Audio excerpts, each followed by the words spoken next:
Hello, and welcome to Agility for Life.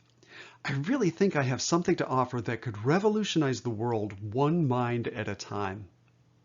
I'm calling it Mental Agility Training, which incorporates two or more of 5 specific techniques that build neuroplasticity inside of our brains. I got this idea 2 years ago when I read a Harvard study that found people who meditate have altered brain structures. Notably, people who started a meditation program experienced a thickening in their neural network called the corpus callosum. As someone who has meditated for 22 years, I asked myself the question, what simple activities do I perform to achieve a meditative state? The answer? I distilled everything down to 5 basic techniques: setting intention, conscious breathing, movement with awareness, repetition of sounds, and visualization. Sure enough, when these techniques are mapped to physical locations where they process, each one sends signals through my corpus callosum. Let me illustrate. The preponderance of my time is spent in my prefrontal cortex, where my consciousness originates. If you were to look at a heat map of my brain with an fMRI, you would find the most intense blood flow right behind my forehead.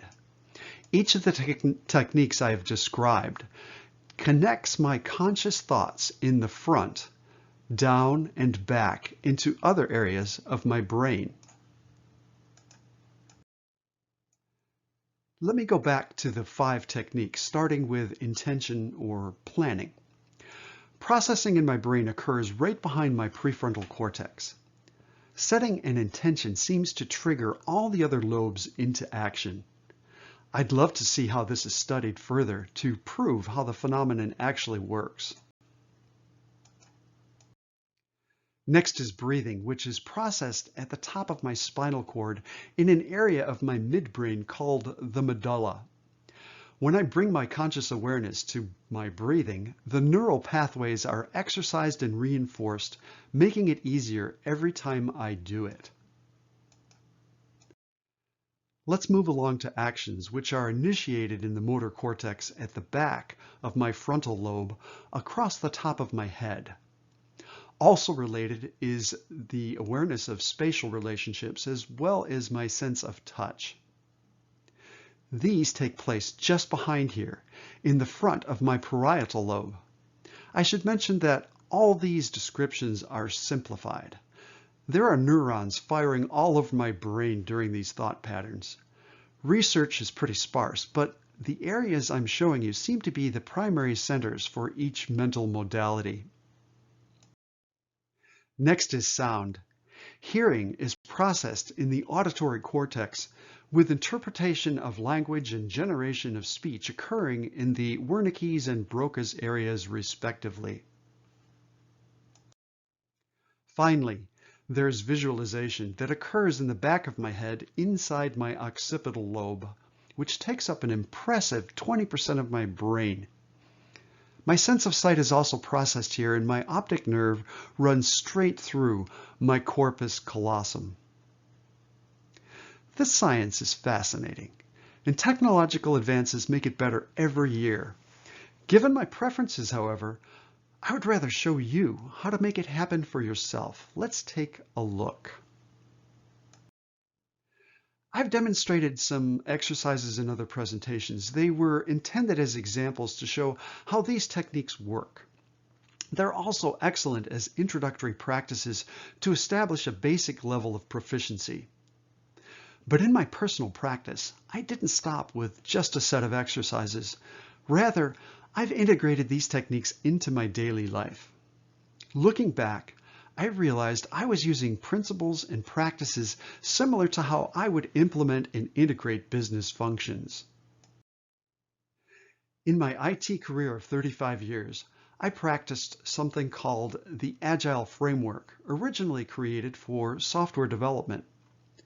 Throughout most of my career, I adapted these Agile principles to infrastructure projects and process improvements. These are the same methods used to build the likes of Google and Amazon. I haven't worked in the field in almost 2 years, but I've never stopped practicing the Agile methodology.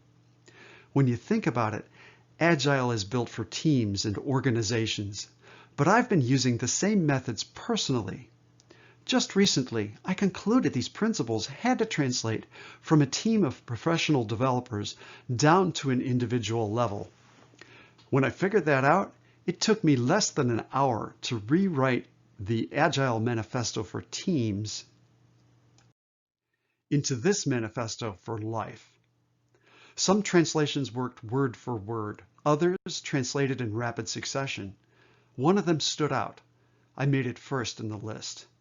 Superior beauty and creativity emerge from self-organized minds.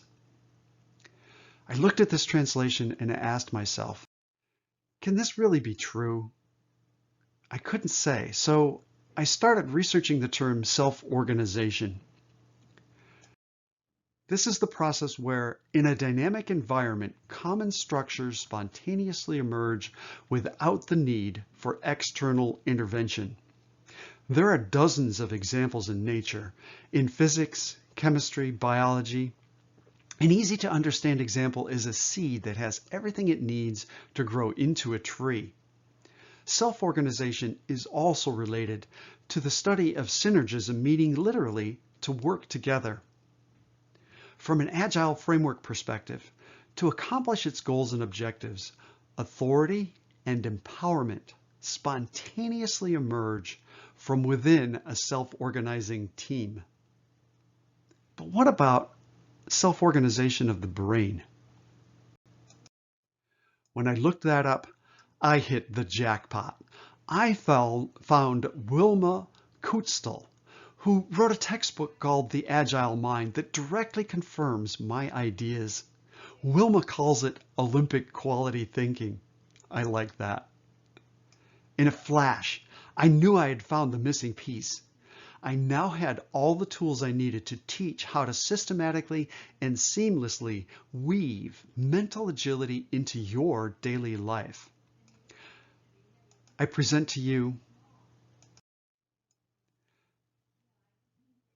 the Human Agility Model, building agile minds with the 5 techniques, building agile lives with the 12 principles, and building agile organizations using the traditional team-based framework.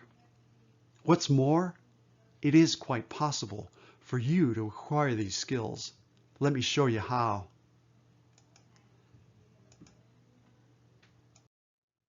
First, learn the 5 techniques to increase mental agility. Becoming proficient takes about 6 to 8 weeks of moderate practice. Next, learn the principles for agile living. This can be done concurrently with the 5 techniques. Once understood, begin applying the principles to integrate the techniques into your daily life. It's easier than you think, because once you understand, you'll see them happening all over, and it's a simple matter of raising your awareness and making small changes that reinforce these techniques. Finally, seek out others in your work and social life to form agile teams. The key to success is a constant cadence of incremental steps to maintain an ever-improving life experience. I've left a couple of bonus exercises to help you get started. When you become good at this, you can get in touch and we'll collaborate. Thank you for listening. Good luck. I hope to see you soon.